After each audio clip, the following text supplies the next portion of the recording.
Buenas noches a todos y todas. Les doy la más cordial bienvenida a nombre del Instituto Ribagüero, Escuela de Altos Estudios de la Pontificia Universidad Católica del Perú. Mi nombre es Adriana da Silva, soy magíster en Geografía por la Universidad de Bergen en Noruega y magíster en Literatura y Español por la Universidad de Oregon, Estados Unidos, y actualmente bibliotecóloga y geógrafa del Instituto Ribagüero. Y hoy estaré con ustedes moderando este evento. El Instituto Ribagüero les agradece su participación al webinar titulado Rastros y Voces de la Amazonía, con la cuarta sesión referida a la escena cultural. El Instituto Ribagüero, con 73 años de vida institucional, tiene como propósito promover la investigación relacionada a temas peruanistas y las humanidades a través de sus grupos de investigación, así como difundir sus publicaciones académicas que alcanzan a 347 materiales publicados, entre los que figuran 14 libros en formato electrónico.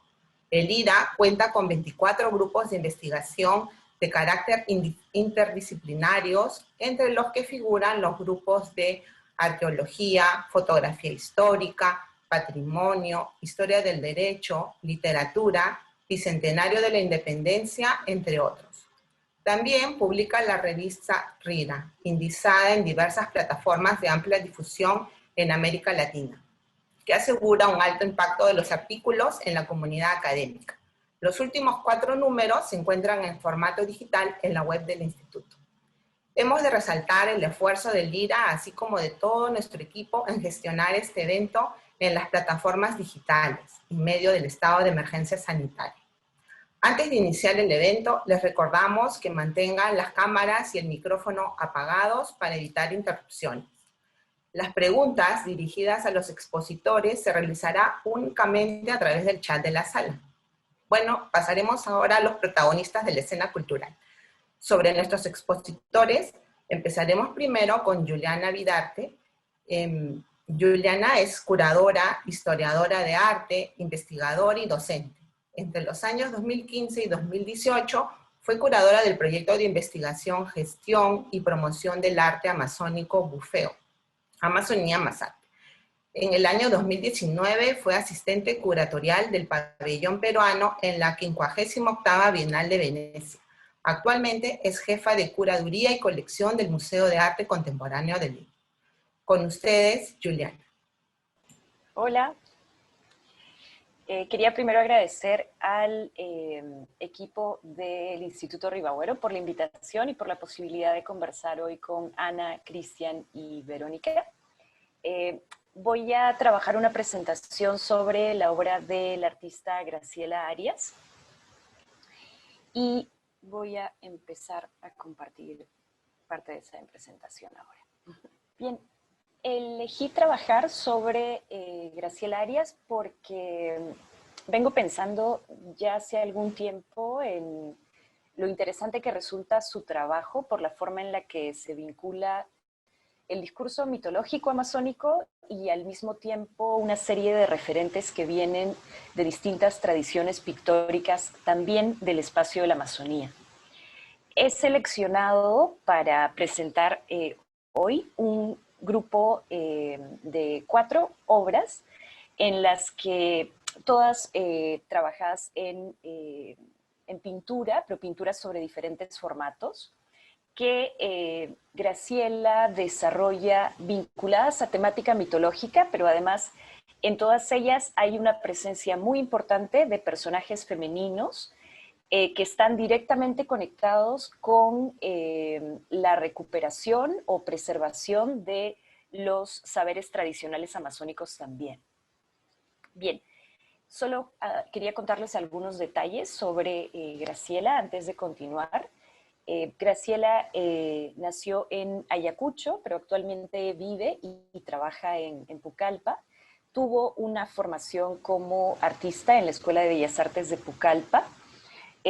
Ha ganado algunos premios, aquí tengo alguna información, pero me interesaba destacar que ha sido finalista del concurso de pintura del BCR y ganó el segundo premio del concurso PACA, que se llevó a cabo en el 2012, que fue el Premio de Arte Contemporáneo Amazónico. Bien. Eso nada más como una pequeña introducción.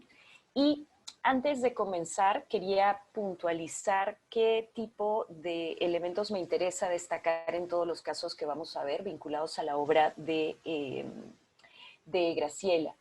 Creo que, y esto, la primera parte son ideas que presentan Alfredo Villar y Cristian Bendayán en la publicación sobre pintura amazónica titulada El Milagro Verde, y es un poco lo claro, evidente que es la influencia de dos tradiciones pictóricas de Pucallpa en la obra de Graciela, que van a ser por un lado la pintura visionaria, y por otro lado, el trabajo pictórico de el maestro Mesa Sarabia, de Pucallpa también. Creo que cuando uno ve las pinturas de Graciela, la convergencia de esos dos referentes pictóricos es muy evidente.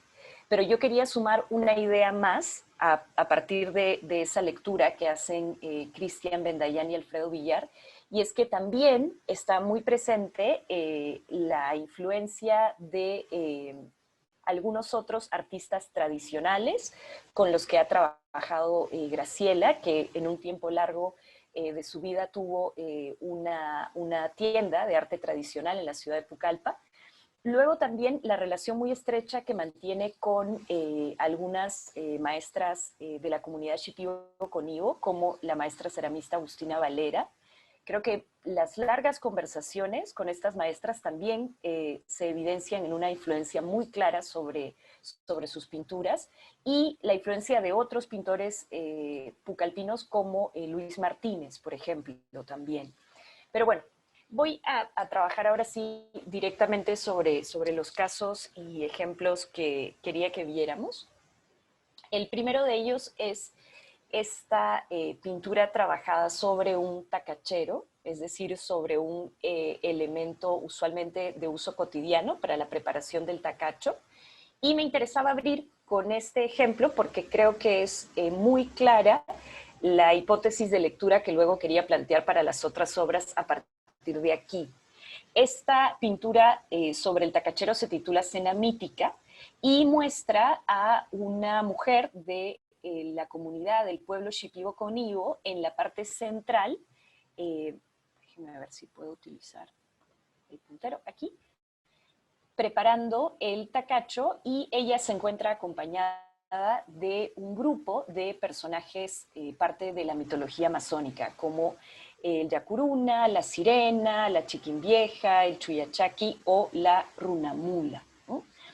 Y en este caso, la lectura que creo que es posible hacer de esta pintura tiene directamente que ver con cómo Graciela está entendiendo el rol que van a cumplir las mujeres dentro de la comunidad Shipibo-Conibo, que está relacionado con el preservar los saberes tradicionales, el vínculo con el conocimiento mítico, y en este caso además literal y metafóricamente el nutrir esos saberes y esos conocimientos, ¿no? A través de esta imagen en la que está preparando la comida para estos personajes míticos.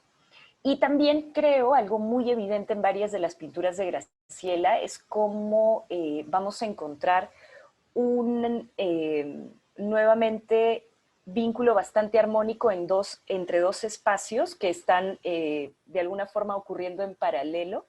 Uno, el espacio del discurso mítico, y de otro lado, el espacio de la realidad que usualmente todos podemos palpar y reconocer, ¿no? Entonces creo que también siempre va a ser evidente en varias de las obras en las que he elegido esta superposición de esos dos espacios, el espacio mítico y la realidad que sí alcanzamos a percibir como dos situaciones que están ocurriendo en paralelo, y la presencia de estos personajes femeninos encargados de cumplir este rol de preservar o de alguna forma de ser como guardianes de estos saberes y conocimientos tradicionales, ¿no? Pero creo que en una pintura que claramente además está influenciada por el arte tradicional y algunas otras prácticas artísticas que mencioné previamente, de manera muy sencilla, reuniendo este grupo de personajes, se logra crear un mensaje todavía mucho más complejo, ¿no? Bien, aquí estaban algunos datos sobre los personajes mitológicos. Y esta es otra pintura de Graciela, ya no hecha sobre el soporte de un objeto de uso cotidiano, sino en este caso es un óleo sobre tela. Y el personaje representado aquí, bueno, hay varios personajes mitológicos, pero el que da título a la pintura va a ser la Yakumama, esta serpiente que cumple o hace las veces de ser como esta fuente de vida. Y nuevamente aquí vamos a ver algunos personajes mitológicos en convivencia armónica con miembros del pueblo Shipibo-Konibo, con personas que pertenecen a la comunidad Shipibo-Konibo, ¿no? En este caso, los personajes aparecen aquí pescando, ¿no? Y más bien la sirena o el yacuruna están en un segundo nivel sumergidos dentro del agua, ¿no? La conexión de la pintura que crea Graciela entre el espacio de esta realidad que alcanzamos a percibir y el espacio mítico sería el chamán, que está en este caso estableciendo el contacto directo con la Yakumama. Y la idea es que este chamán está llevando a cabo un rito que permite generar el diálogo o el diálogo directo con el espacio mítico para conseguir una buena pesca, ¿no? También, de hecho, desde la mirada de Graciela, la idea es proponer un cierto mensaje sobre el buen uso de los recursos naturales en general, los recursos de la pesca en este caso. Y nos daríamos cuenta que este buen uso de los recursos permite además una convivencia armónica entre este espacio de realidad humana, podríamos decir, y este espacio de realidad mítica, ¿no? Entonces, nuevamente vuelve a aparecer un elemento que está vinculado con la nutrición, con la alimentación. En este caso, en el caso anterior era la preparación del tacacho y en este otro caso es la pesca, ¿no? Nuevamente además vuelven a aparecer estos elementos relacionados con alimentos básicos dentro del espacio amazónico, ¿no? Y creo que vuelve nuevamente a hacerse evidente esta imagen también del nutrir, de dónde vienen esos recursos, qué ocurre cuando se hacen un buen uso finalmente de esos recursos que es posible obtener, ¿no? Bien. Y sumado a eso, quería mostrarles otro tipo de trabajo que también lleva a cabo Graciela. De hecho, elegí trabajar con soportes diferentes. Luego del tipo de trabajo que vimos que se puede hacer sobre este tacachero de madera, Graciela también ha desarrollado una serie de piezas sobre el soporte de machetes de madera, como los que podemos ver aquí. De hecho, además, el machete es un elemento que está vinculado a la supervivencia dentro del espacio amazónico y que además cumple como imagen roles fundamentales. Por ejemplo, tanto así que de hecho la imagen del machete es la figura que se utiliza en el escudo de la ciudad de Iquitos, por ejemplo. Entonces, ya aquí el incluir ese elemento también se vincula con la idea de una actividad cotidiana o una actividad diaria, como el tacachero, pero además también de actividades de supervivencia dentro del espacio amazónico. Esta serie de pinturas, este políptico, ¿no? Hecho a partir de estos 7 machetes, fue además un trabajo que pudimos llevar cuando trabajábamos en Bufeo, en este proyecto de promoción del arte amazónico a Arteval, la feria en Argentina, y estuvimos en la feria con Sandy Arrué y Pablo Sierra, comentando un poco con el público argentino el contenido y los temas que estaban detrás de este grupo de machetes de Graciela. Y nuevamente aquí lo que vamos a tener también es la presencia de personajes mitológicos que están vinculados con la tradición amazónica en este caso las figuras femeninas de las Yaras o hijas de Ronin, este personaje mitológico vinculado con la comunidad Shipibo-Conibo.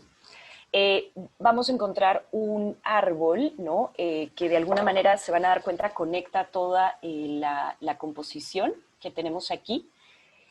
Y luego las yaras son, en este caso, la historia que se cuenta es la de este personaje femenino que llega a nutrir al único hombre que va a sobrevivir después de la gran inundación. Y la Yara va a alimentar a este personaje que luego va a dar lugar al crecimiento de toda la comunidad amazónica, y gracias a esta nutrición que llega a través del personaje mítico van a empezar a aparecer los elementos de flora y de fauna que alcanzamos a ver en los siguientes machetes, ¿no? Como el tapiro, la sachavaca en este otro espacio, o las aves en la parte superior, ¿no? Entonces, otra vez encontramos a una Graciela que está haciendo una representación de una temática mitológica, pero vinculada nuevamente a esta imagen de la nutrición y el desarrollo de una actividad básica, ¿no? Sostenidos sobre estos elementos que podrían ser de uso diario, como el caso de los machetes.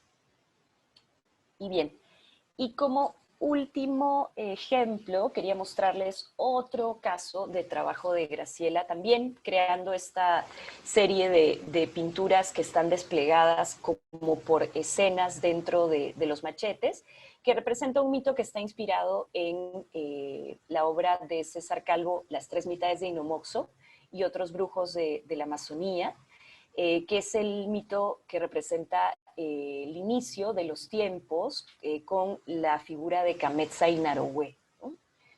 Y en este caso lo que vamos a encontrar es una narración de algunos episodios importantes dentro del mito contado por César Calvo, ¿no? En la parte inferior vamos a tener nuevamente una figura femenina protagónica, que es Cametza, surgiendo de este tronco, ¿no? De tronco de la pomarrosa. En el siguiente machete vemos otra parte fundamental de este mito, que es el enfrentamiento de Cametza con este otorongo, y cómo saca una costilla de su cuerpo para clavar y asesinar al otorongo, ¿no? Y es de esta costilla de Cametza que luego surgirá la figura del primer hombre, que es Narowe, quien aparece aquí. Posteriormente vemos el momento de convivencia, ¿no? Feliz de Cametza y Narowe, y el final un poco más triste de la historia, en el que Cametza se aleja de Narowe, y Narowe, para expresar su dolor, va a crear este manguaré gigante hecho con la luna, y va a llevar esa luna hacia el fondo del río, ¿no? Y está esta idea de que la luna que nosotros vemos proyectada hoy en el cielo, o que vemos en el cielo, es una proyección de la luna que Narowe llevó hasta el fondo del río. Bien, entonces quería hacer un recorrido corto, pero que les permitiera hacerse una idea de la forma en la que, a través del trabajo pictórico, Graciela Arias trabaja representaciones mitológicas vinculadas a la conservación del conocimiento del pueblo Shipibo-Conibo. Bien, gracias. Ahora continuaremos con Ana Varela. Ana Varela es doctora en literatura latinoamericana por la Universidad de California, Davis, en Estados Unidos. Pertenece al grupo Urkututu. Publicó su libro Lo que no veo en visiones en el año 1992, con el que obtuvo el primer premio de la Quinta Bienal de Poesía Copé. También publicó Voces desde la orilla en el año 2000 y Dama en el escenario en el año 2001. Sus poemas fueron publicados en revistas de poesía de Estados Unidos, entre ellas Lucero, Diálogo, Literatura Amazónica, entre otros. Sus poemas están incluidos en las antologías denominadas Más aplausos para la lluvia, publicadas en el año 2012, y En Tierras del Cóndor, publicada en el año 2014. Con ustedes, Ana. Muy buenas noches a todos y todas. Agradezco la oportunidad del instituto, que me otorga el Instituto Ribagüero, y también agradecer esta compañía agradable y las presentaciones que vamos a tener hoy, que realmente van a contribuir mucho al conocimiento de la literatura, la cultura amazónica y otros temas que son de vital importancia ahora. Yo voy a exponer un tema que hace mucho tiempo me interesa. Es un tema que corresponde a un personaje, se llama Benjamín Saldaña Roca. Él fue un periodista que llegó a Iquitos el año de 1906. Él es un periodista de Lima, ¿no? Voy a referirme brevemente a su biografía. Él nació en 1861. Fue un periodista, un escritor y también militar. Él participó en la Guerra del Pacífico y también como un héroe. Él fue condecorado, ¿no? por el Estado peruano, ¿no? En Lima, entre 1899 y 1903, fundó 4 periódicos. Cuando llegó a Iquitos en 1906, Benjamín Saldaña Roca trabajó en una oficina de actuarios. En esta oficina, Benjamín Saldaña Roca entró en contacto con personas que habían estado en la región del Putumayo, en las caucherías, que eran en esa época de dominio del barón del caucho peruano, Julio César Arana. Entonces, Benjamín Saldaña Roca, que era un activista, había leído a González Prada, era un periodista que había trabajado en la prensa en Lima, se sensibiliza con este tema, ¿no? Entonces, en 1907, en el mes de agosto, empezó a publicar La Sanción, ¿no? Un periódico que salió entre los años 1907 y 1908, y luego el quincenario La Felpa, que publica 15 días después. En ambas publicaciones, Benjamín Saldaña Roca denunció crímenes cometidos en las caucherías de la Peruvian Amazon Company, la PAC, que en ese momento ya se había constituido legalmente como una empresa inglesa, ¿no? Y Benjamín Saldaña Roca responsabiliza directamente de estos crímenes, de estos atropellos y abusos en las caucherías, especialmente contra los indígenas, boras, huitotos y ocainas del Putumayo, directamente a Julio César Arana. En 1908, Benjamín Saldaña Roca huyó de Iquitos bajo amenaza, y lo que sabemos es que él falleció en Cerro de Pasco en 1912. Bueno, parece que no es posible compartir lamentablemente las imágenes que traje. Entonces voy a pasar a hacer una lectura de lo que escribí y reflexionar hoy en esta sesión. Entonces me interesa mucho en esta sesión exponer de manera general el uso de la sátira como recurso de denuncia en la producción literaria de este periodista Benjamín Saldaña Roca.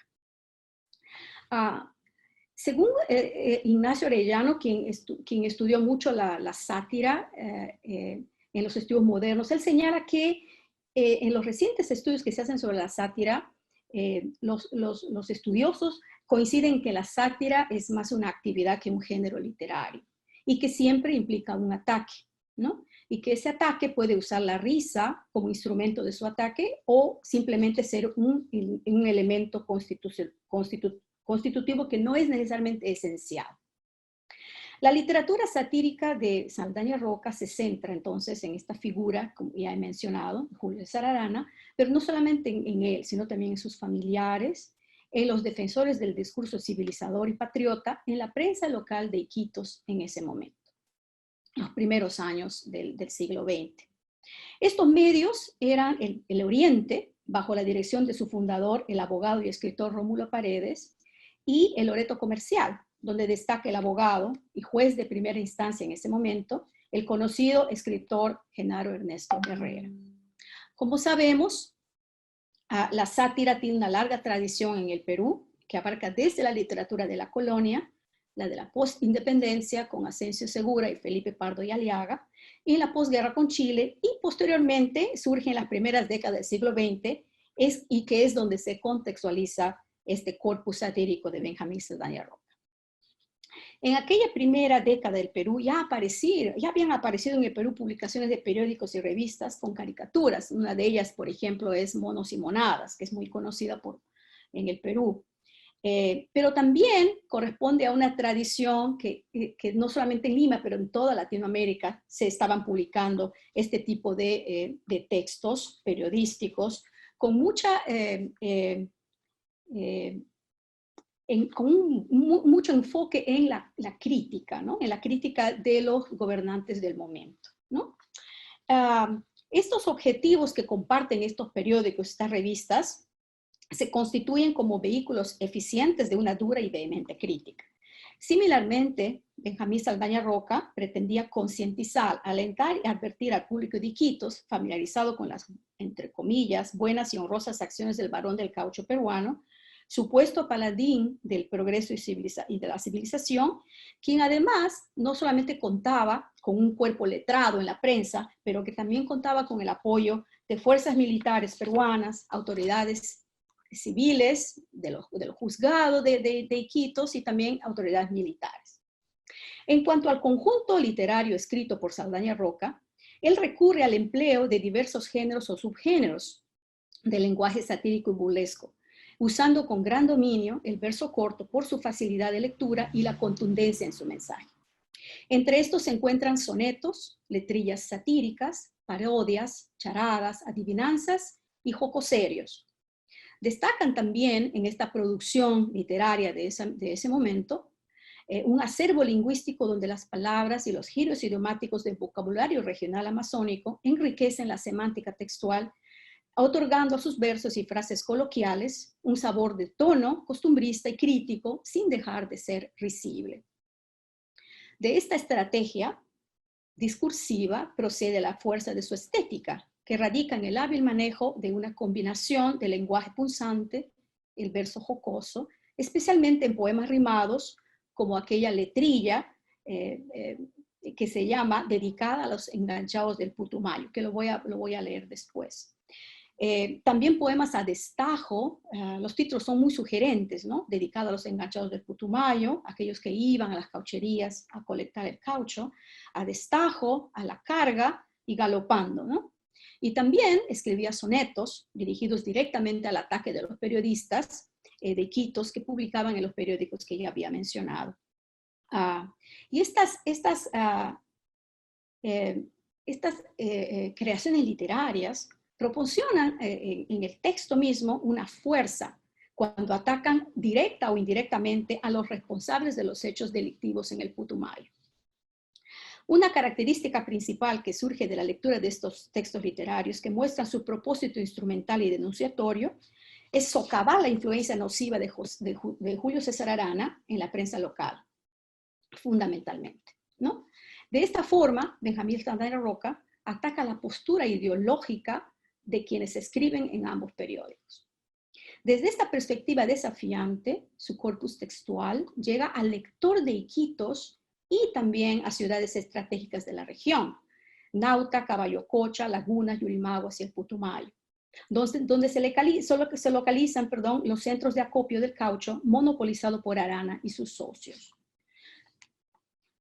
Para ello, Benjamín Saldaña Roca publica sus propios escritos y de esta manera establece una tribuna abierta a la colaboración, escrita de otras personas, testigos de los crímenes de las caucherías, en la que difunde además cartas, algunas firmadas por notarios públicos, testimonios de trabajadores de Arana y notas de corresponsales provinciales denunciando las tropelías de los asesinos a sueldo de la PAC, ¿no? Lo que hace muchas veces Arana es parafrasear estas denuncias y también a partir de estas denuncias va creando toda esta literatura satírica, ¿no? Que difunde en sus periódicos. En algunos números incluso se pueden leer avisos dirigidos a sus corresponsales, quienes eran los encargados de distribuir los periódicos y crear una cadena de comunicación constante con los pueblos alejados, pero conectados con Iquitos por el negocio del caucho y que son cruciales para sus propósitos de difusión, de propaganda contra los caucheros. Un ejemplo, voy a leer la letrilla que ya mencioné, es una letrilla dedicada a los enganchados del Putumayo, que alude el título precisamente al nombre que recibían aquellas personas que llegaban a Iquitos, ¿no? Recibían una serie de instrumentos para viajar y enrumbarse rumbo a buscar el caucho en los bosques del Putumayo, ¿no? Entonces, pero no solamente salían de Iquitos, también se iban reclutando en las otras provincias, y algunos muy cerca de Putumayo, donde los más explotados definitivamente eran los sectores indígenas que vivían en esa zona de la región, que por cierto todavía no estaba delimitada geográficamente, ¿no? Eso también es un punto muy importante que satiriza Benjamín Saldaña Roca al criticar a Arana, esta función de ocupante del Putumayo, sin haber sido todavía, según Benjamín Saldaña Roca, un territorio delimitado, pero que ya tenían dueños habitando allí antes de la llegada de Arana, es decir, los indígenas del Putumayo, ¿no? Estos recolectores de caucho iban endeudados a las caucherías, ¿no? Con una forma de crédito del que no era posible salir. En la letrilla mencionada, los versos dicen, voy a leer solamente un fragmento de estos versos. Del Putumayo se vienen disque los hombres con plata y derrochan el dinero obsequiando a una mulata, porque el saldo bien pagado es en la casa honorable, entre comillas, por Zumba Testa el honrado, pero un sable, Pablillo, te conocemos y sabemos que eres un grande bribón. Son birondón, la casa Arana roba porque es hasta su ambición. Esto fue publicado en la Felpa el 30 de septiembre de 1907. Los personajes objetos de burla son Pablo Sumaeta, cuñado de Arana, y gerente de la Peruvian Amazon Company en Iquitos, y el mismo Arana. Por el juego de palabras, sabemos que Zumba Testa alude al apellido Sumaeta, resignificado. Zumba aquí se corresponde con la acción de zumbar, dar o atizar un golpe, y testa, que es la cabeza, para decir entendimiento, capacidad y prudencia de Sumaeta, pero con un sentido satírico, o sea, opuesto. El gerente que engancha precisamente a los pobres incautos es Sumaeta, ¿no? En Iquitos, un personaje muy conocido por sus intervenciones en defensa del discurso cauchero de su cuñado, Julio César Arana. Este Sumaeta, según los textos que leemos, y también esta letrilla, nunca paga el trabajo de los enganchados. Entonces es falso el derroche de un dinero que los endeudados no reciben por su caucho, pero que es robado por la casa Arana. De allí proviene su bribonería, y como dice la misma letrilla en los versos más abajo, Pablillo es un sinvergüenza por escuela y vocación. Otra característica singular es que los recursos poéticos y satíricos tienen un objetivo adecuado a las circunstancias del momento, ¿no? De allí el uso frecuente de diversos seudónimos como estrategia para no ser identificado. En Benjamín Saldaña Roca, el recurso literario como denuncia es una constante de arremetidas, y en algunos casos las situaciones son absolutamente burlescas, especialmente cuando usa el lenguaje popular que ayuda a los lectores y las lectoras a identificar a los personajes del círculo de Arana y otros miembros de familia, voceros oficiales, jueces, periodistas y otras autoridades locales. En un medio tan difícil para Benjamín Saldaña Roca, su estrategia principal es pues este lenguaje mordaz, el subgénero jocoserio, que es un género que lo desarrolló mucho Francisco de Quevedo, y también su contraparte risible de los personajes del entorno cauchero. Tácticamente, considero que muchos textos cortos de Benjamín Saldaña Roca encierran mensajes que deben tomarse en serio, pero sin dejar el lado jocoso del asunto. El propósito era realmente ese, ¿no? Establecer una crítica constante, ¿no? Permanente contra este abuso de poder de Arana, que parece que fuera una cosa jocosa, pero que es un aspecto muy importante de la realidad que se vivía, y que ayuda a los lectores a volver a pensar en estas acciones de Arana, y su mensaje y su discurso civilizador y patriota y ocupante del Putumayo, sabiendo que detrás de eso no había más que intereses muy, muy particulares, ¿no? De un capitalismo que empezaba a surgir en la Amazonía de una forma muy voraz, y que Arana era consciente de esto, pero que sus deseos de expandir su capital eran tan grandes que el abuso y el terror que se impuso en el Putumayo no tuvo más que un receptor en Benjamín Saldaña Roca para criticar arduamente, tenazmente este discurso. También otra forma usada son los textos cortos para descifrar personajes y situaciones. Un ejemplo son las adivinanzas, acertijos o charadas, en la que los lectores y lectoras tienen que encontrar una respuesta y estar atentos a las noticias falsas que difunden los periodistas procaucheros en Iquitos. En estos casos, el lenguaje lúdico adopta un doble sentido, ¿no? Por un lado, el ataque de los cimientos que sustentan el poder de los caucheros, civilizadores, patriotas, que Benjamín Saldaña Roca cuestiona por ilegítimo y abusador, y por otro, la risible burla que cuestiona el discurso promovido por Arana desde su prensa, ¿no? Pagada, desde la ciudad letrada, digamos, ¿no? Desde esta ciudad que empieza a generar una serie de textos que defienden no solamente a Arana, sino que también se escriben textos alabando, ¿no? al personaje cauchero, ¿no? Esta construcción que se va haciendo de este personaje que va apareciendo en los ensayos, ¿no? En los poemas que ya habían sido publicados antes, por ejemplo, ¿no? La ley del cauchero, ¿no? Que es uno de los textos de Amézaga, ¿no? Que es un texto que hay que leer también, yo creo que con mucho cuidado, para hacer un estudio más completo de esta literatura de ese momento del boom del caucho en la Amazonía. Bueno, en resumen, el lenguaje literario de Benjamín Saldaña Roca tiene un propósito instrumental y funciona como una crítica al poder que representa a Arana en su rol histórico de gran influencia en la construcción de la ciudad de Iquitos, ¿no? Hasta ahora, lo más difundido de Benjamín Saldaña Roca ha sido su denuncia notarial contra los crímenes del Putumayo y las consecuencias que tuvo en la vida de Arana, entre ellas las repercusiones posteriores para su empresa y de su derrumbe económico. Sin embargo, y esta es la razón por la que yo presento este tema ahora, una vertiente olvidada de su periodismo es su activismo político literario como estrategia de ataque y que merece más atención por la calidad de su escritura y la contundencia de sus aportes al conocimiento del contexto cauchero.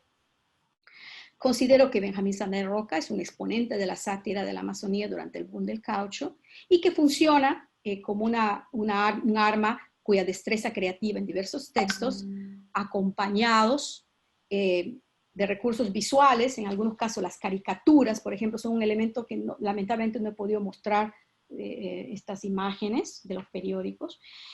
Los recursos visuales, tanto texto, caricaturas y los grabados, que son poemas que explican las caricaturas. Y en un caso, por ejemplo, hay un número donde Benjamín Saldaña Roca, a partir de una foto de un explorador francés, Eugène Robuchon, caricaturiza una escena de tortura, ¿no? Estos textos que acompañan los recursos visuales también enriquecen la densidad y la diversidad del corpus de la literatura amazónica peruana. Habría que añadir que la combinación del estilo periodístico y el uso de diversas formas literarias de claro sesgo burlesco denunciatorio sitúan también a este escritor en la larga tradición de la literatura burlesca, ¿no? Que floreció en el Perú ya desde los años de la colonia, como he mencionado creo en algún momento. Para resumir, la literatura satírica de Saldaña Roca necesita ser reconocida no solo por la calidad literaria y la fuerza de su discurso denunciatorio, sino porque después de 100 años de su publicación aún nos alerta de las consecuencias de la cultura extractivista, del poder que hay detrás de esta cultura extractivista, quienes están detrás de esta cultura de extraer los recursos naturales. Y esto se manifiesta hasta ahora, es parte de la cultura nacional. Entonces es importante reconocer esta literatura desde la Amazonía, porque la cultura extractivista tiene una dimensión nacional y repercusiones de violencia, de terror y de mucho abuso también. Eso es todo por ahora. Muchas gracias. Bien, gracias, Ana. Bien, también quisiéramos que ustedes sigan haciendo sus preguntas para nuestros expositores. Y bueno, ahora continuaremos con nuestra tercera protagonista de la escena cultural, Y tenemos a Verónica Boyo, ella es antropóloga por la Universidad Católica del Perú, es magíster en documental creativo por la Universidad Autónoma de Barcelona, en España, y obtuvo posgrado en gestión del patrimonio cultural y material por la Universidad de Córdoba, en Argentina. Fue ganadora del Fondo DAFO para la investigación sobre cine amazónico. Actualmente se desempeña como docente en la Facultad de Comunicaciones de la Universidad San Martín de Porres. Muy bien, adelante, Verónica. Hola, ¿qué tal? Creo que se me ve, sí. Bueno, ante todo, agradecer por la invitación. Me parece muy interesante también las exposiciones y conocer un poco el trabajo de otros especialistas que están viendo otras ramas del tema cultural amazónico. Yo voy a hablar un poco sobre el cine amazónico. Llevo un tiempo investigando este tema, pero específicamente voy a hablar un poco de la etapa de los inicios del siglo XX. Y aquí voy a tratar de enfocarme sobre todo en el personaje de Silvino Santos, que digamos que tiene una trayectoria, una historia muy particular y interesante. Primero también me gustaría hablar un poco de un poco lo difícil que ha sido definir un poco el concepto, la idea de cine amazónico, porque en los primeros decenios del siglo XX, pues no fueron peruanos quienes realizaron cine dentro del territorio amazónico peruano, ¿no? Entonces, en muchos casos han habido muchos extranjeros que en esa etapa produjeron las primeras películas, digamos, que se hicieron en la Amazonía peruana. Entonces, digamos que el concepto, la idea de cine amazónico peruano, como yo lo estoy trabajando, no solo abarca a realizadores peruanos que han hecho cine durante la primera mitad del siglo XX y el resto también del siglo XX, sino también algunos extranjeros que han sido muy representativos en la fundación o pioneros de esta historia, ¿no?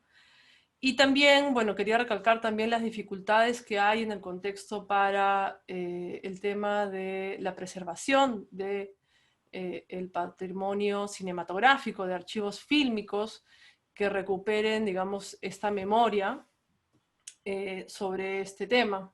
Gran parte o la mayoría de los archivos fílmicos que se hicieron, al menos hasta 1930, están desaparecidos, no existen más, ¿no? Y en ese proceso ha sido muy difícil recuperar, o es muy difícil recuperar esa memoria y sobre todo tener un análisis más de la representación de lo que salían en estas imágenes. Entonces, un poco esto nos lleva a focalizarnos más en la historia tal cual y un poco lo que representa el contexto en donde se produjeron estas realizaciones, ¿no? Entonces, bueno, un poco para hablar un poco de esta primera etapa, voy a hacer algunas referencias más generales y de ahí vamos a entrar al tema de Silvino. Y me ha parecido muy interesante la exposición de Ana porque de hecho está muy vinculada un poco a la historia que yo voy a contar o que yo voy a narrar sobre Silvino. Y en estos inicios, digamos que habían diferentes tipos de películas que se hacían, más o menos entre 1899 y 1930, ¿no?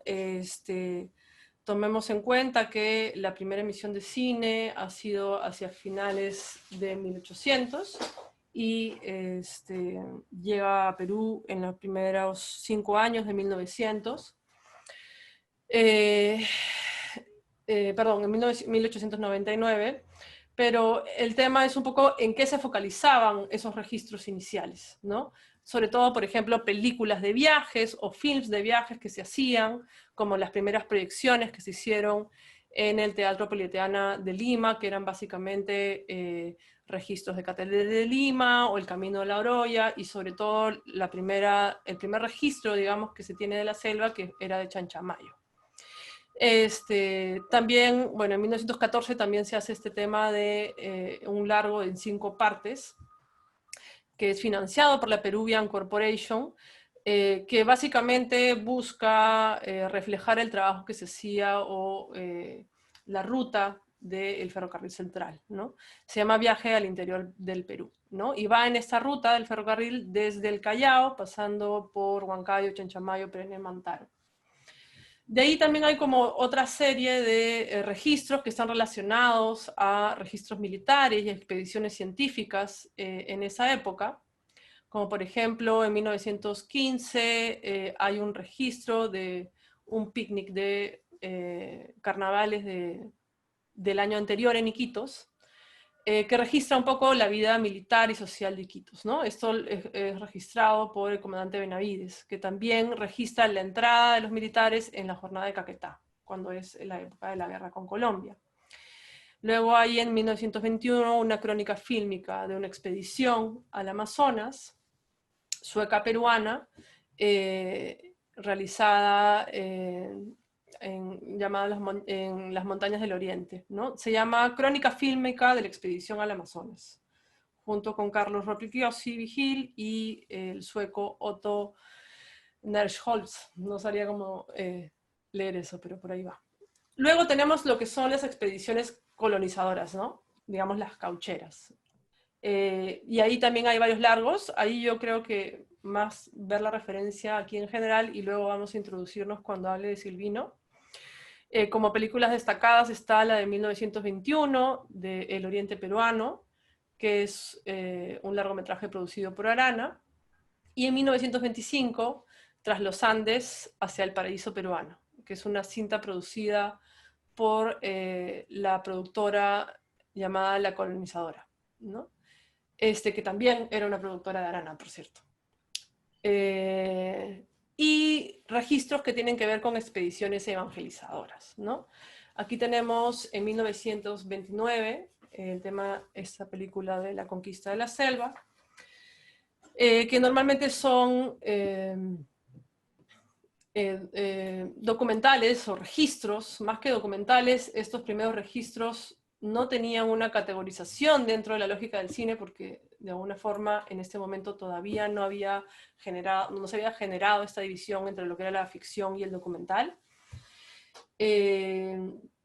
Entonces, digamos que en estos 4 tipos de registros se daban en este momento inicial, entre las películas de viajes, estos registros militares o expediciones científicas, las expediciones colonizadoras y las expediciones evangelizadoras. Entonces, ¿qué pasa con este personaje Silvino Santos? Voy a contarlo un poco en narración porque me parece muy interesante su historia.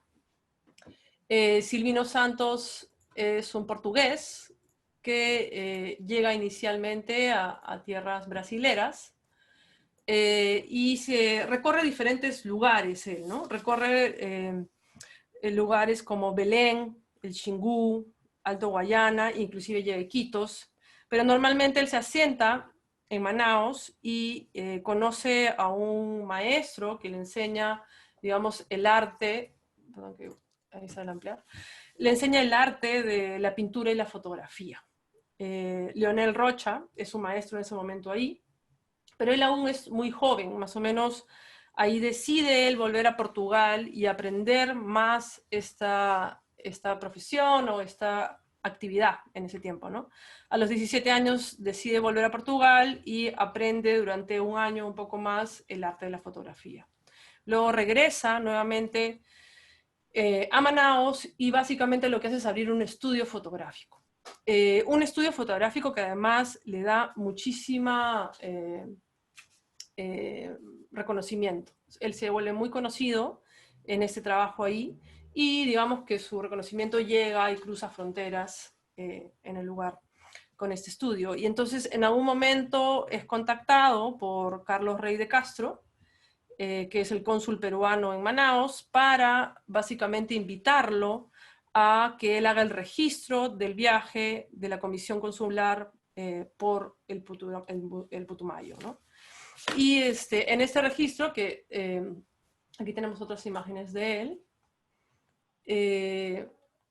me parece que es muy interesante porque finalmente hace poco ha sido publicado un álbum de fotografías a partir de este registro, bueno, ya hace algunos años, en el 2013, pero en este viaje él conoce a Arana, ¿no? Él conoce a Arana y de hecho creo que la historia de este viaje tiene muchas, digamos, es muy importante para esta historia que protagoniza Arana, de la cual Ana también ya ha hablado, de los escándalos del Putumayo. Creo que todos también se conoce, o digamos que es una historia muy conocida, pero no tanto la historia de Silvino. Silvino, al conocer a Arana, digamos que cambia un poco, o da un giro a su trabajo y a su vida, porque básicamente después de conocerlo en este viaje, al que al final Arana llega un poco de improviso, ¿no? A última hora se cuela en el viaje donde estos cónsules debían, digamos, que hacer un recorrido por todo el territorio que Arana, en el que Arana trabajaba, y de alguna manera, entre comillas, pues ver qué era lo que estaba sucediendo. Entonces, en gran parte, el trabajo que tuvo Silvino en ese viaje fue registrar y poder ver cómo vivían los indígenas. Entonces, ahí podemos ver algunas fotografías de esta... quería ver un poco de este viaje. Este es el álbum de fotografías, ¿no? Este álbum ha sido publicado por Cornejo y Chirif en el año 2013, si no me equivoco. Lo encontraron, digamos, perdido en un archivo que llegó, digamos, a manos de estos investigadores y que por 100 años estuvo básicamente desaparecido. Y gran cantidad de las fotografías que salen en este álbum fueron hechas por Silvino. Hay algunas otras fotografías que no tienen registro, no están muy claras quién las hizo, pero en general gran parte de estas fotografías fueron registradas por él.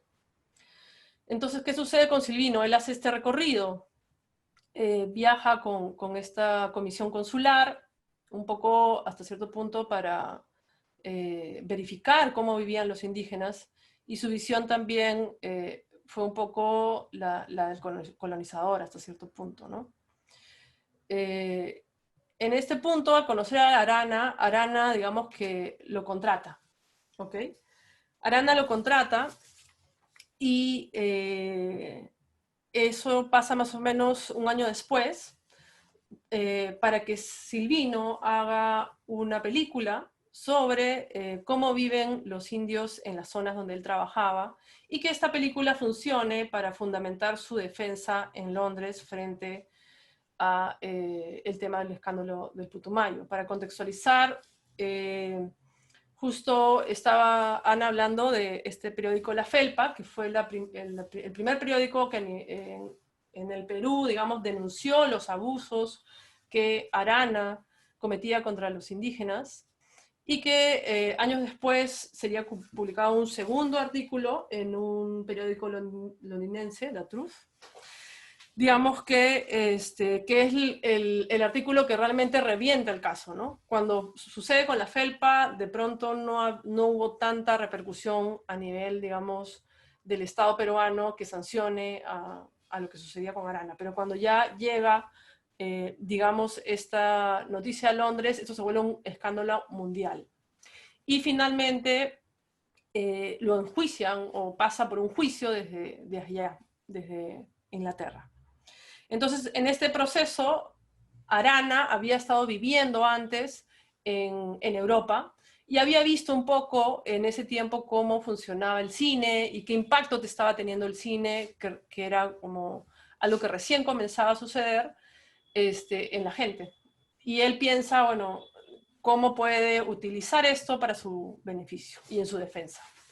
Entonces contrata a Silvino y finalmente Silvino va 3 meses financiado por Arana a aprender, porque Silvino básicamente era fotógrafo, no era un operador de cine. Y ahí un poco es el rol de Arana como, digamos, el primer productor del cine amazónico peruano. ¿Por qué? Porque financia a este realizador que luego se vuelve el pionero del cine amazónico en general. Él financia un viaje de Silvino los estudios Pathé, Fergues, en París, para que le enseñen, digamos, a ser operador de cámara y aprender el oficio de cineasta. En este proceso también Arana compra una máquina Pathé y también 2000 metros de negativo elaborado con una emulsión especial para las temperaturas de la selva amazónica. Porque obviamente estamos hablando del inicio del cine, donde no se habían probado todavía los diferentes ambientes o las diferentes zonas donde se podía utilizar el celuloide de distintas maneras, ¿no? Entonces tuvo que pedir una emulsión específica para que esa llegara y pudiera ser probada y usada en el contexto amazónico con las temperaturas de la Amazonía. Entonces, con este material, Silvino vuelve, y en el año 1914, perdón, antes de eso, más o menos al año siguiente, de 2013, el mismo año en realidad, él se va en una expedición de 2 meses a grabar la película. Entonces, al grabar toda esta película, obviamente desde la visión de lo que Arana quería enseñar, esta película se termina y luego es enviada a Europa para, digamos, que llegue a esta defensa, digamos. Pero lamentablemente en el camino se pierde, ¿ok? Se pierde porque, bueno, estamos en mitad de la Primera Guerra Mundial, perdón, y el barco que llevaba la película naufraga porque es atacado por una flota alemana en plena Primera Guerra Mundial. Entonces, digamos que esta no es la primera vez que a Silvino le pasaría esto, en que él produce una película y finalmente estas películas se pierden. Pero bueno, para nuestro beneficio, digamos que no fue o la idea de Arana no resultó, digamos, en mostrar estas imágenes para su defensa. Luego Silvino sigue porque finalmente Arana forma una productora, ¿ok? Después de esta experiencia con Silvino, él forma una productora porque tiene la idea de que el cine es una buena forma de promocionar, no solo en este caso con la idea de su defensa, sino también de promocionar su empresa, digamos, cauchera, y también conseguir nuevos financiamientos. Entonces forma una productora llamada Amazonía Cinefilms Company, con la que hizo varias películas junto a Arana. En ese interín hace las películas Escenas Amazónicas, que tiene 4 partes, de 1917. En 1920 hace una película llamada El Oriente Peruano. Por ejemplo, vuelve a perderse esta película llamada Escenas Amazónicas. ¿Por qué? Porque él primero la presenta en el Teatro Politeama de Manaos, y al llevarla a Europa nuevamente parece que entra a un distribuidor que pierde la película. Y nuevamente vuelve a pasar por esto, ¿no? Luego, bueno, con la película El Oriente Peruano, digamos que es el hito o la película más importante en territorio peruano que hace Silvino, o una de las más relevantes en este inicio del cine peruano. Y finalmente, Silvino, después de esta relación con Arana, va a Brasil, y en Brasil, digamos, se asienta y hace alrededor de 12 películas más. ¿Okay? En este proceso también trabaja con otros caucheros en Brasil, como Joaquín González de Araujo, ¿no? Que es otro cauchero que lo financia, digamos, para hacer varias películas, y digamos que su película más icónica, que se llama No País dos Amazonas. Tengo algunas imágenes, no sobre exactamente esas películas, porque básicamente las imágenes que hizo Silvino Santos en Perú, en la mayoría de los casos está la mayoría de ellas perdidas, ¿no?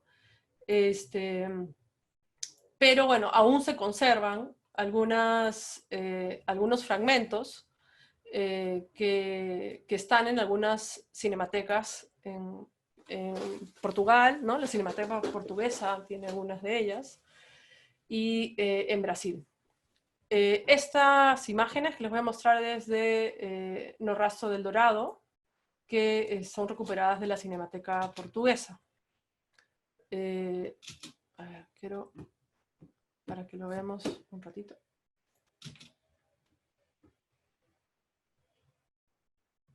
Sí. Obviamente no tienen audio, pero podemos ver ahí la recuperación del material y cómo muestra un poco esta fase o esta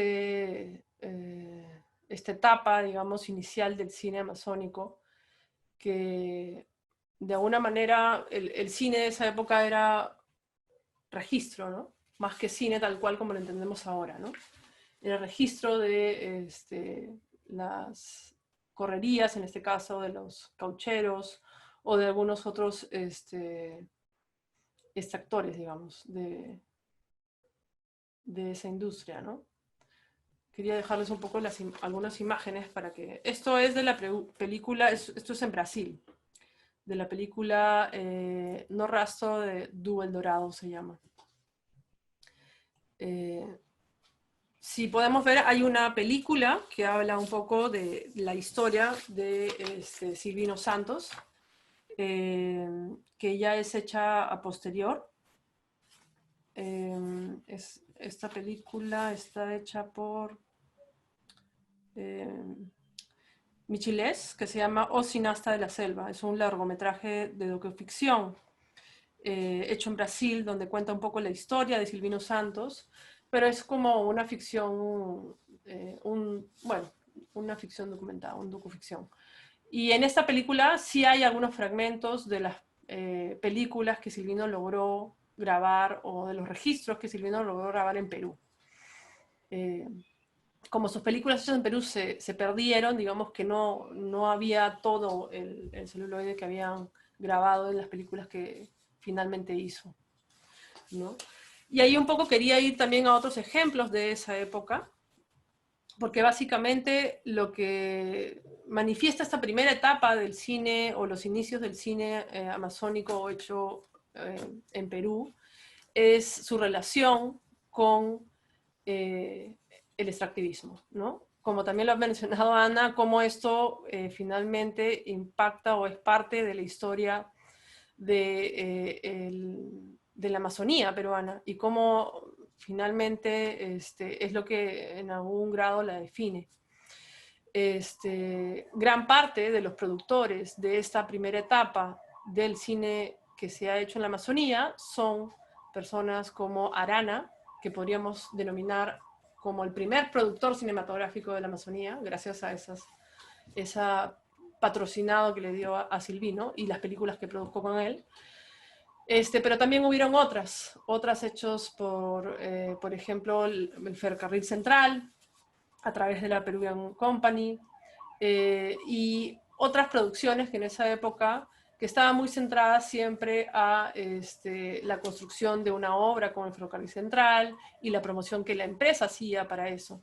Entonces, de alguna forma son como películas de divulgación, ¿no? Perdón, de difusión, de propaganda, ¿sí?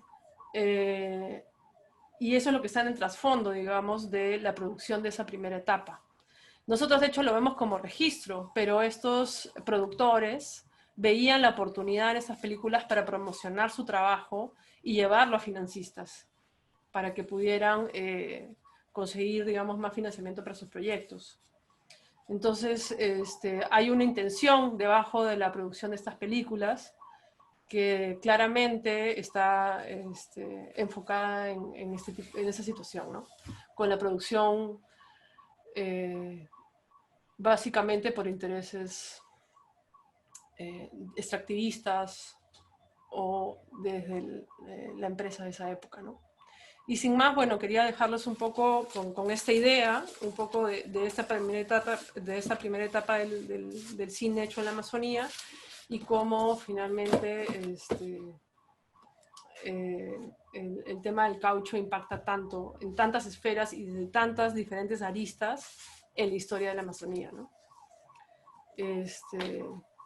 Sí, eso es. Voy a dejar de compartir las imágenes.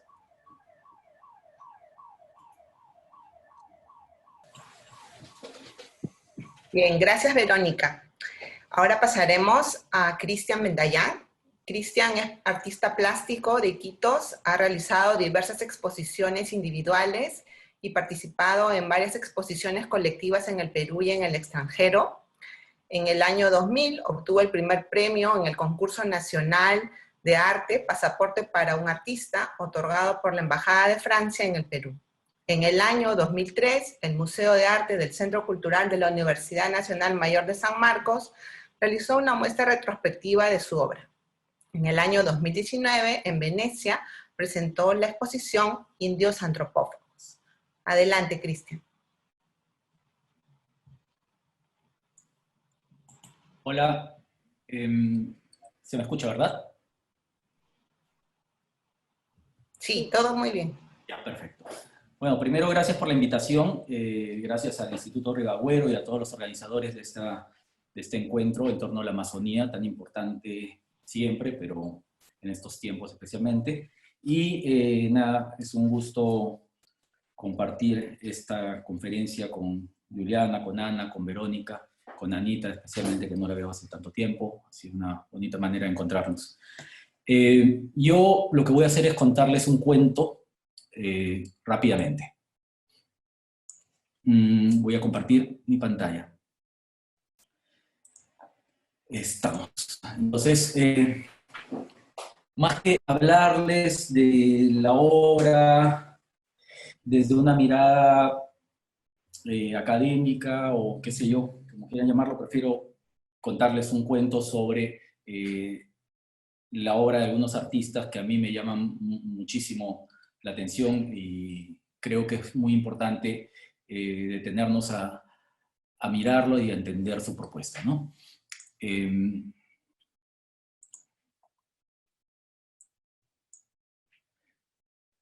Voy a comenzar con esta fotografía de Silvino Santos para estar un poco a tono con las conferencias anteriores. Y es una fotografía pues, que presenta parte de la chorrera, ¿no? Vemos ahí el encuentro de las aguas, y el cuento comienza con esta imagen.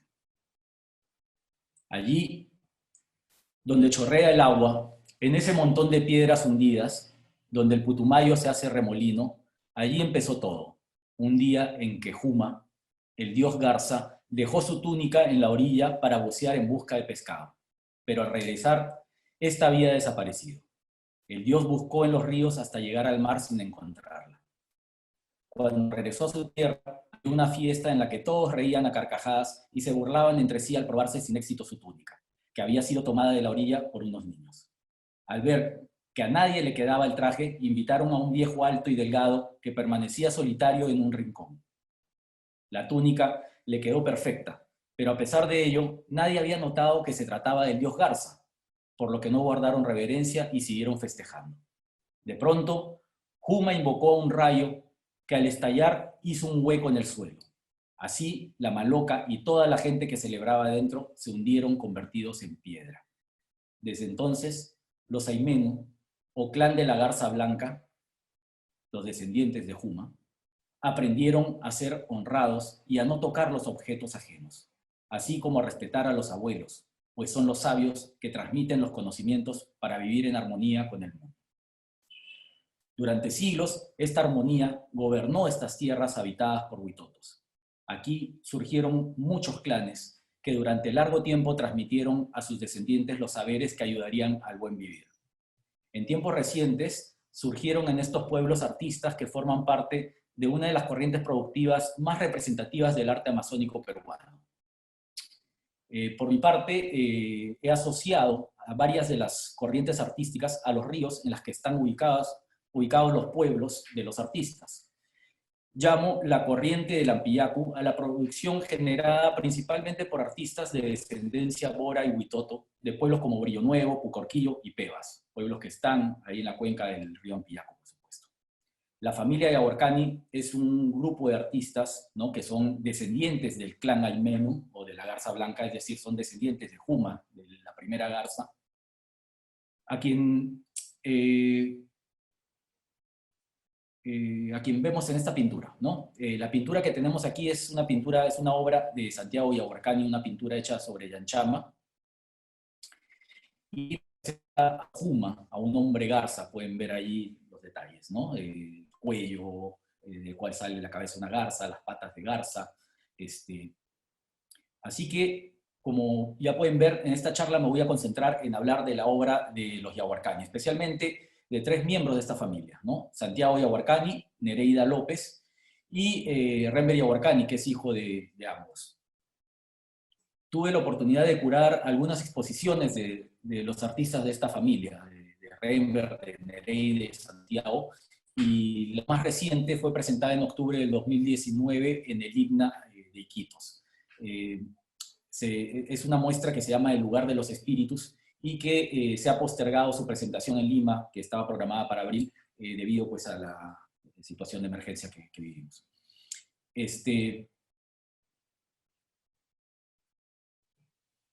Creo que para mí es importante hablar de la obra de los Yahuarcani porque su propuesta adquiere una importancia bastante especial, sobre todo en estos tiempos, ¿no?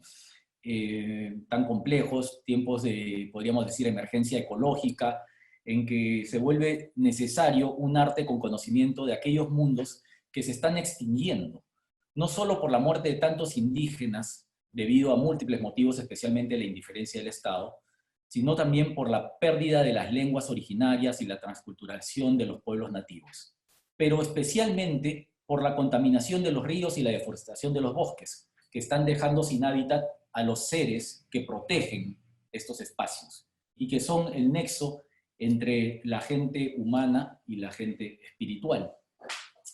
Ese nexo tan necesario para la producción artística que está dando un nuevo nombre, una nueva forma, y nos está dando una nueva forma de entender la Amazonía desde su visualidad, desde narrativas que antes se decían solo oralmente y que las artes plásticas y visuales nos están permitiendo conocer desde otras sensibilidades.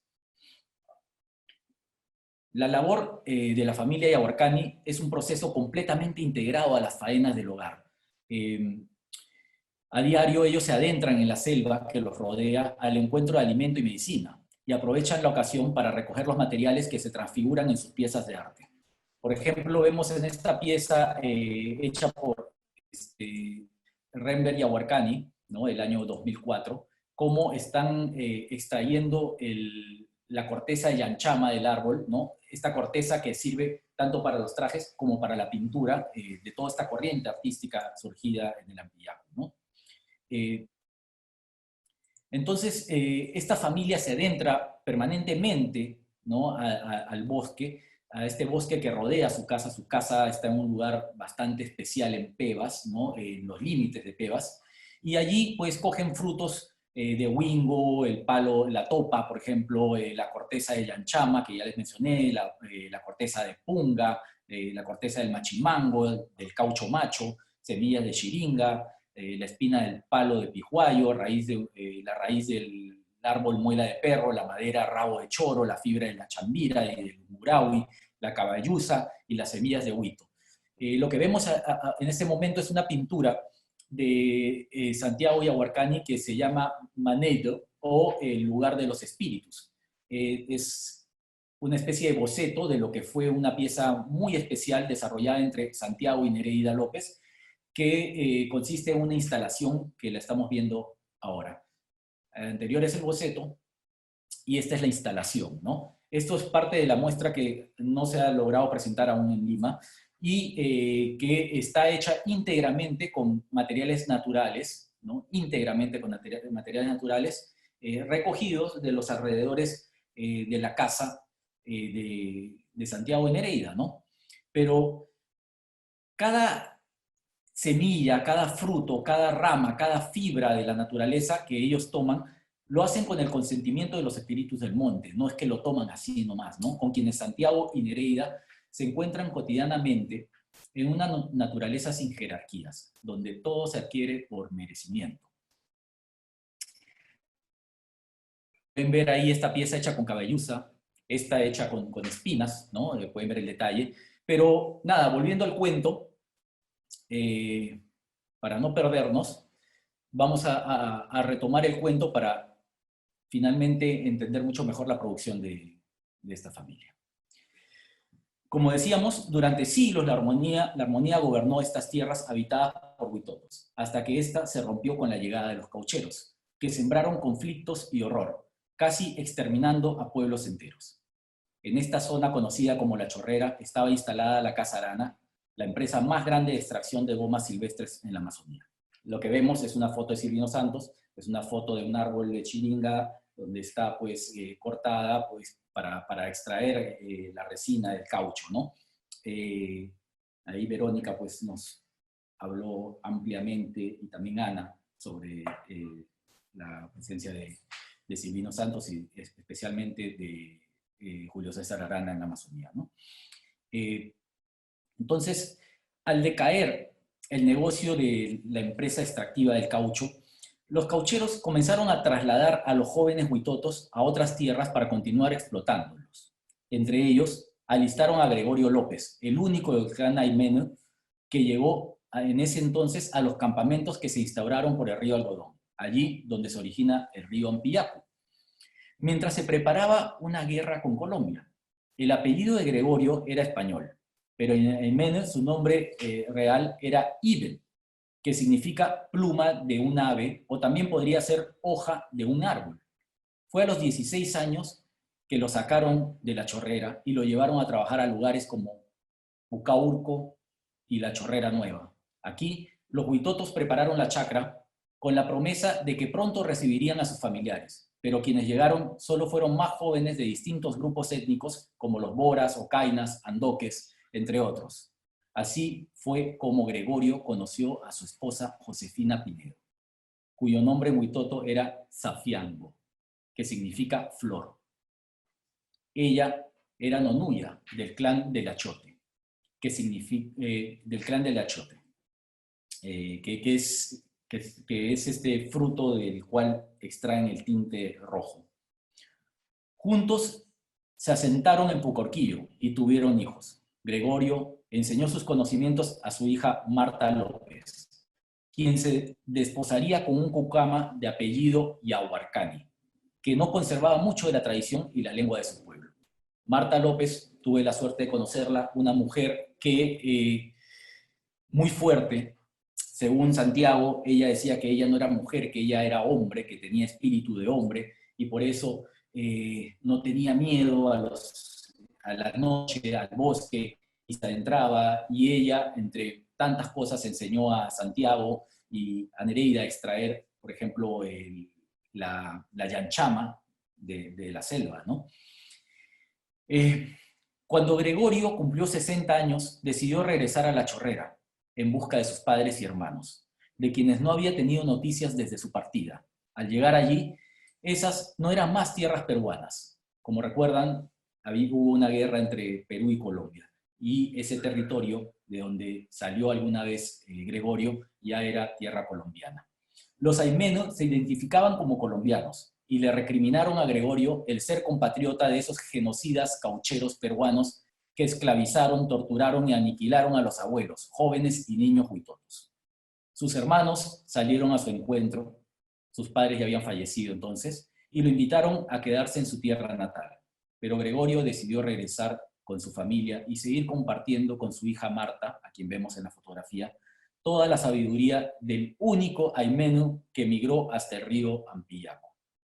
De ese modo, Marta aprendió y luego enseñó a su hijo Santiago y a su nieto Rembert las historias de los abuelos de los dioses, como Buinaima, el creador y todopoderoso, o Juma, el dios de su clan. Pero sobre todo, ahí están portando las piezas que forman parte de la exposición El lugar de los espíritus, ¿no? Pero sobre todo, cultivó en ellos el entusiasmo de Hitoma, el primer pintor, que extrajo la pintura de semillas, frutos y hojas para darle color a los seres del bosque, que antes eran solo blancos, y pintó así a las mariposas, las aves, los árboles y las hojas. En esta pintura de Rembert y Yahuarcani podemos ver cómo Jitoma se encuentra con las aves aún blancas y luego les va dando color. Es muy interesante porque en el mito de Jitoma, pues se habla por primera vez del arte y de la creación del arte, y aparece un artista como un personaje mitológico de los andinos. De este modo, Marta educó a sus descendientes, los miembros de la familia Yaguarcani, Santiago, Nereida, y a su esposa, y a Rember.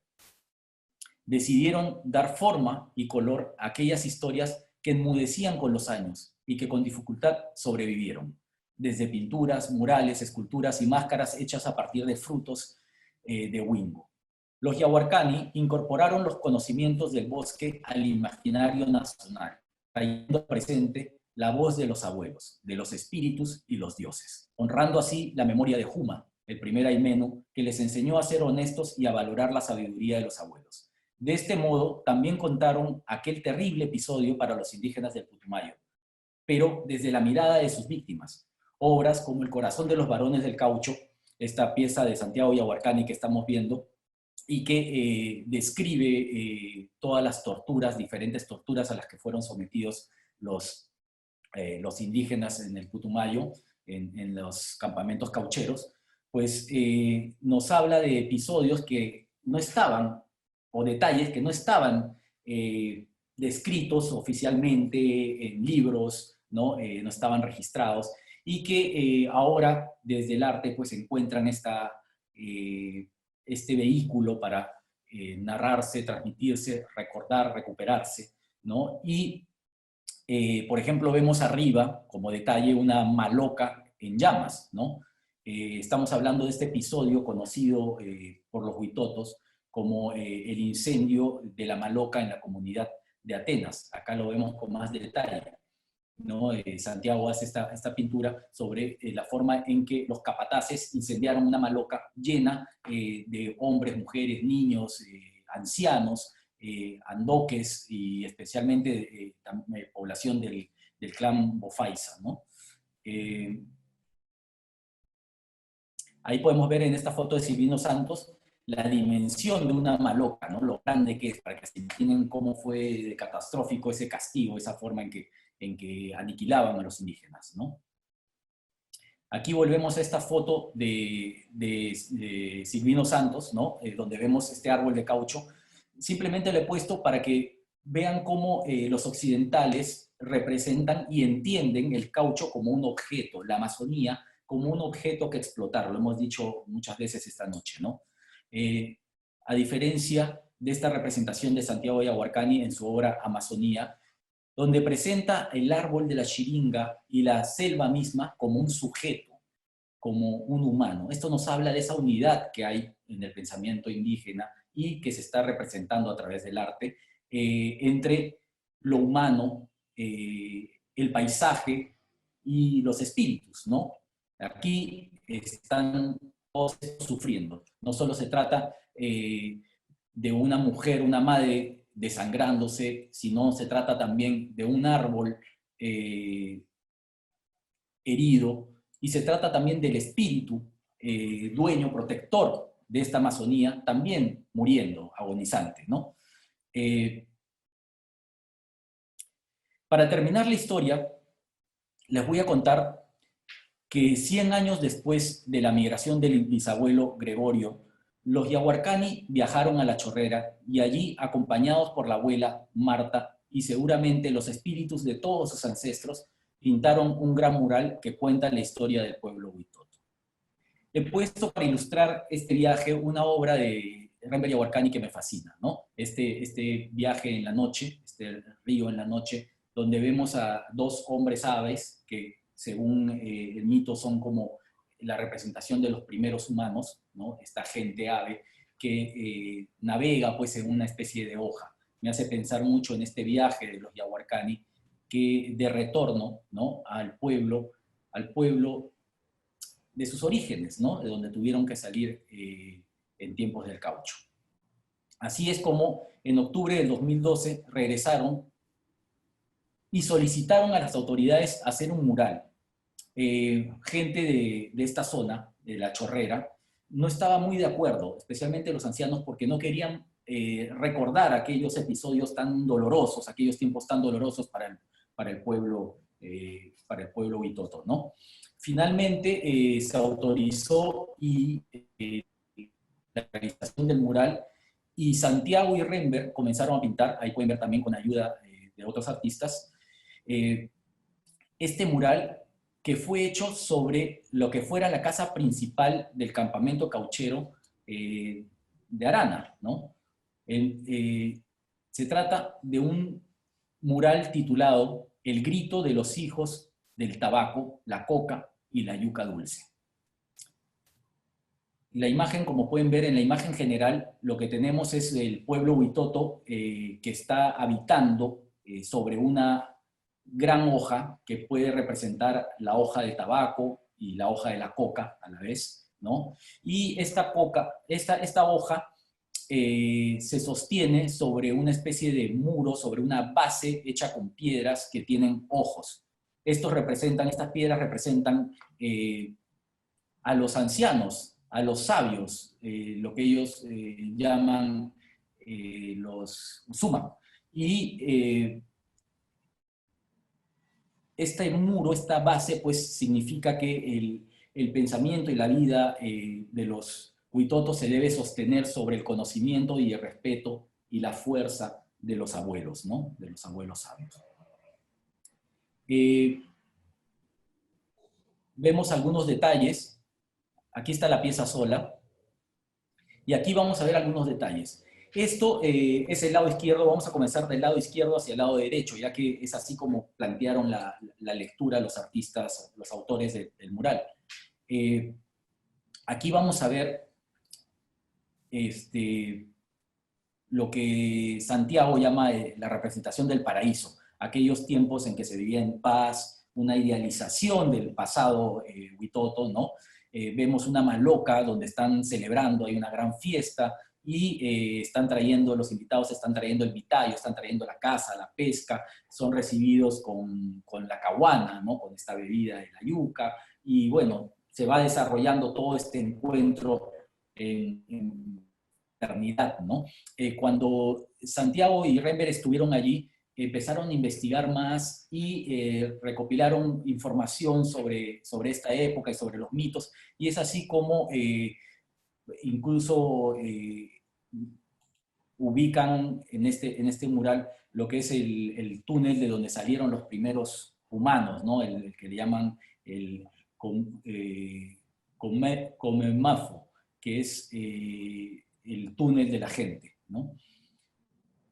Aquí en esta segunda parte, que es como que la parte central y que se separa de la anterior por una quebrada, por un río que divide ese paisaje verde, floral, de este espacio que más bien tiene los árboles talados, los árboles como quemados, ¿no?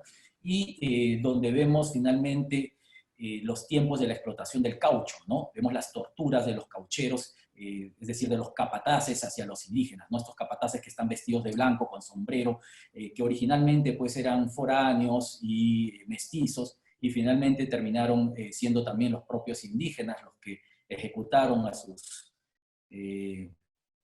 propia gente, ¿no?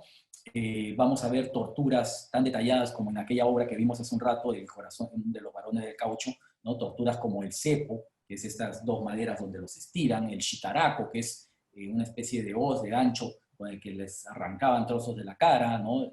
La hoguera, que los incendiaban y quemaban ajíes para que vayan sufriendo también con la intoxicación, ¿no? También vemos una parte donde están disparando a la gente y que, según el autor, pues es que ya se acostumbraban a disparar y a jugar como un juego a disparar a los indígenas, ¿no? Esta es la última parte de la derecha, y lo que vemos es un hombre desnudo, es un hombre semidesnudo, ¿no? Que porta como un taparrabo o algo así, ¿no? Es como un hombre sin tiempo, pero que va cargando todo este pueblo y lo va llevando hacia adelante, va cargando toda esta historia del pueblo huitoto y lo va llevando hacia adelante, y también carga con él un hongo, que es una olla de barro que está llena de jugo de la yuca dulce, ¿no? Y la va derramando hacia adelante, es decir, hacia el futuro. como un símbolo de alegría, de prosperidad, de amor para los nuevos tiempos de los Huitotos. Allí está el mural. Y ese mural está pues pintado sobre la Casa Arana, ¿no? Todo esto lo vemos en la pared que fuera en la Casa Arana y que fuera emblema del dolor y abuso cometido contra la gente del Putumayo antiguamente, ¿no? Y que ahora se erige convertida en un símbolo de resistencia y unión de los pueblos indígenas. Allí donde empezó todo, allí en la chorrera, donde chorrea el agua y donde al mermar el río, entre remolinos, dicen que todavía se logra ver una maloca convertida en piedra. Eso es todo, gracias. Gracias, Cristian. Vamos a pasar ahora a la ronda de preguntas. Para todos los 4 expositores tenemos la siguiente. ¿Cómo la producción artística, desde la literatura, las artes visuales y el cine, pueden ser usados como medio de denuncia sobre hechos de explotación y violencia que ocurren en la región amazónica?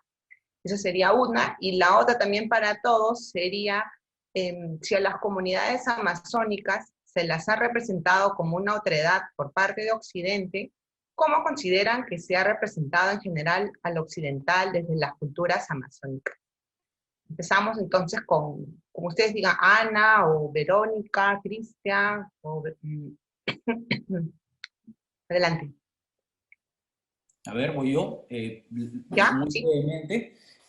Creo que sí, toda la producción creativa, desde la literatura, el cine, las artes que nos han reunido esta noche como tema, pues tiene como herramienta, o sirve como herramienta para la denuncia. Y hay mucha producción, y desde siempre lo hubo, ¿no?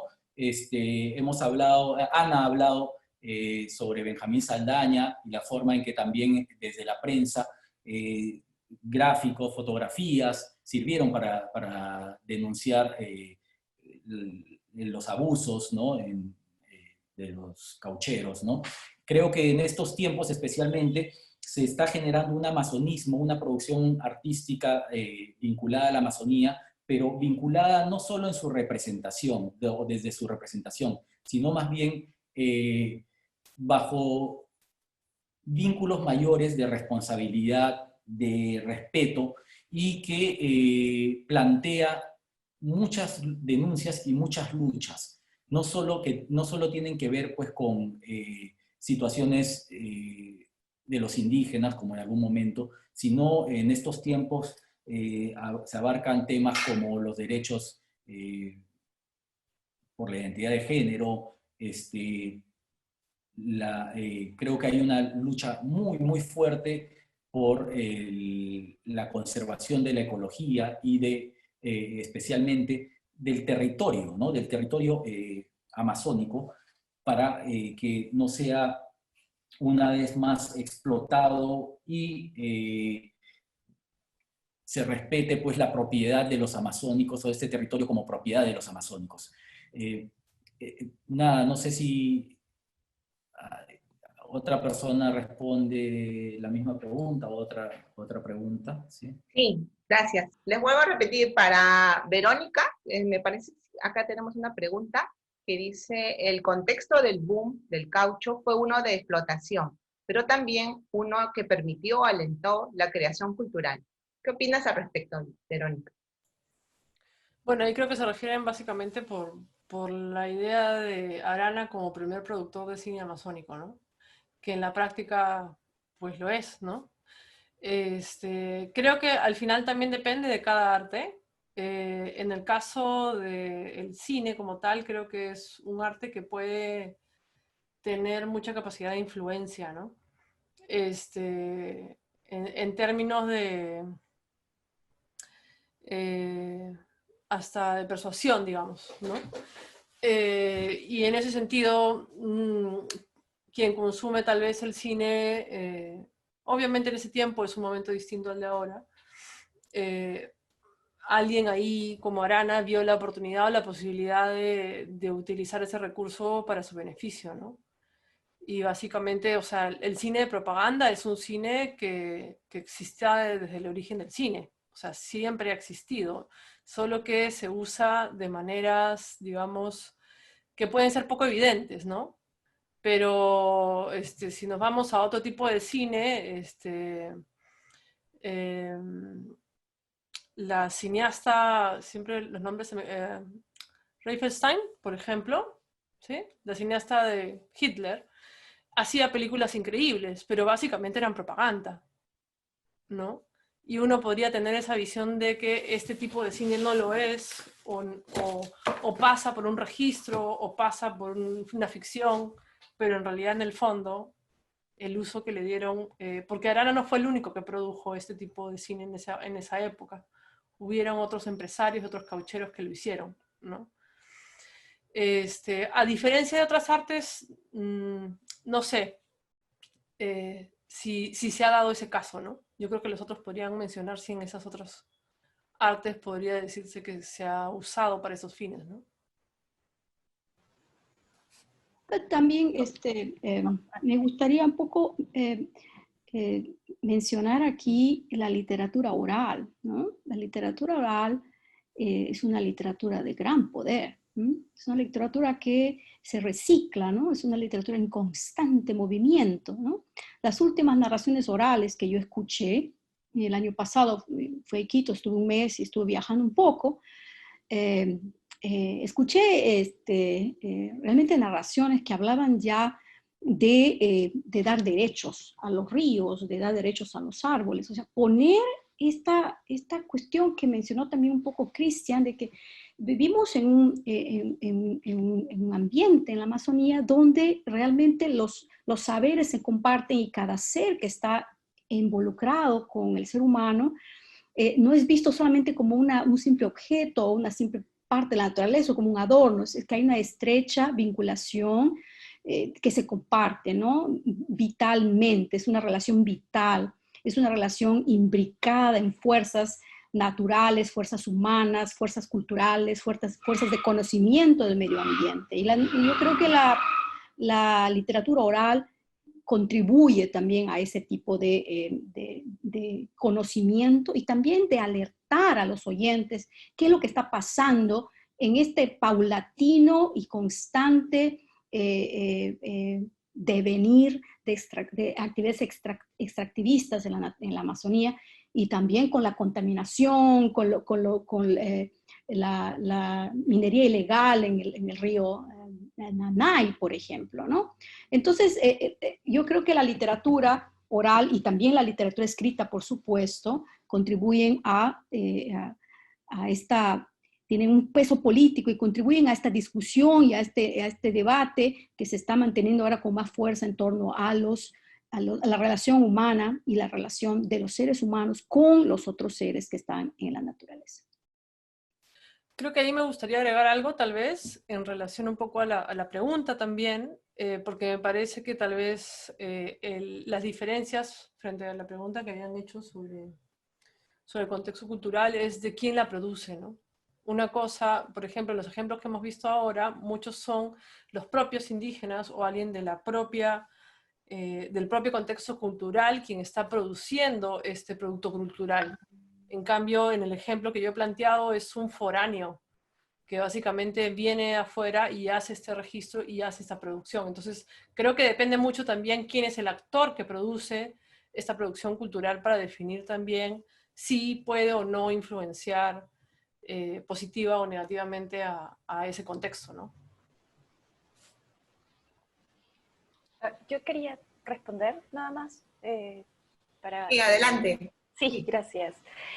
Pensaba en un poco la misma pregunta sobre la que había estado trabajando Verónica, pero para abordarla desde otro enfoque, que iba más hacia ver, creo yo, y este sí es un tema que están trabajando varios investigadores hoy en día, que desde las artes especialmente, tal vez no en el momento del boom cauchero, pero algunas décadas después, en el contexto del cuarto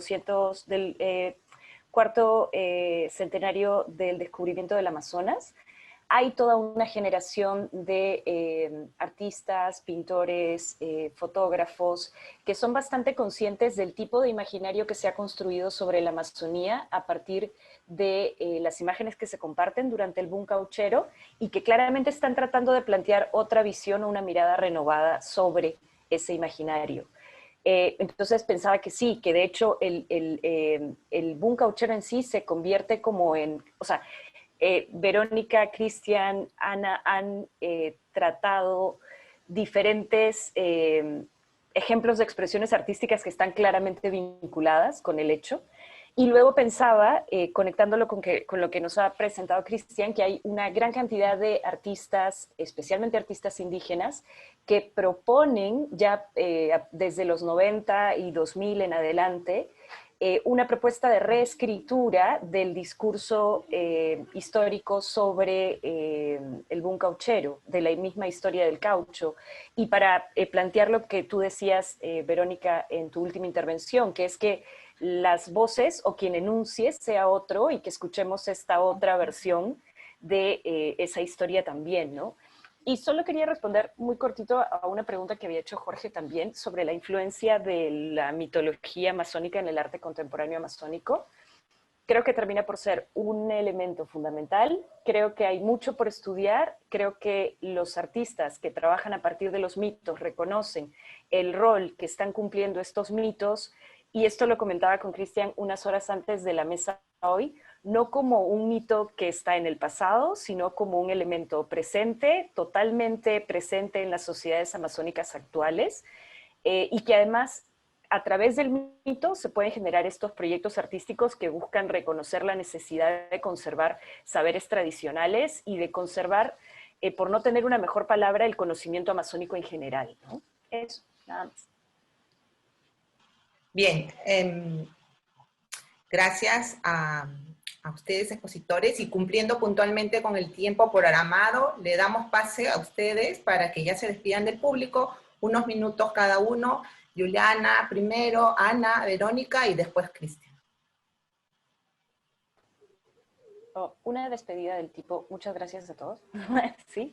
Bueno, quería ¿Algo con que agradecer quieras nuevamente, concluir? no, solo agradecer nuevamente al Instituto Ribagüero, a Verónica y a Cristian y a Ana por tener la posibilidad de escucharlos y a quienes nos han estado acompañando estos minutos también para revisar todos estos casos vinculados con cultura amazónica. Muchas gracias también. Reitero mi agradecimiento al Instituto Ribagüero y también realmente esta tarde voy a recordar mucho esta tarde por todo lo nuevo que aprendí y las cosas que compartimos. Creo que la Amazonía todavía necesita que la repensemos y creo que una jornada como esta de encuentro es saludable y nos refresca, ¿no? Muchísimas gracias a Verónica, a Cristian, a Adriana, a Juliana, a Jorge por esta magnífica noche. Sí, bueno, solo para algo me ha salido aquí. ¿Se me escucha? Bueno, agradecer también a los tres, a Juliana, a Ana y a Cristian por compartir estas investigaciones, estos procesos. La verdad que es muy interesante entender desde otras aristas un poco qué es lo que viene sucediendo o ha sucedido, ¿no? Porque hemos hablado del pasado y del presente. En el contexto amazónico, creo que sobre la última reflexión que hemos tenido un poco en las preguntas e ideas, me gustaría como un poco más cerrar con el tema del desfase intergeneracional, ¿no? Creo que este tema, el desfase intergeneracional, no solo es una característica de lo que viven contextos indígenas en general o amazónicos específicos, sino es algo que está viviendo ya hace unos decenios el mundo en general. Entonces creo que con desfase generacional me refiero a estos saltos, ¿no?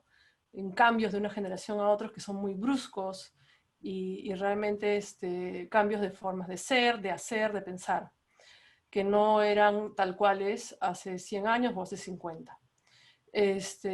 Y creo que este movimiento del cual hablaba Juliana, que es actual, tal vez tiene mucho que ver con eso, ¿no?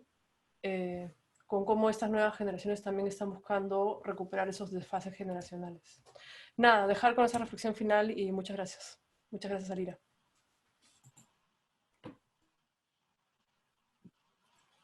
Bueno, gracias a todos y todas y por la invitación, Juliana, Ana, Verónica, a los yahuarcani que no están aquí.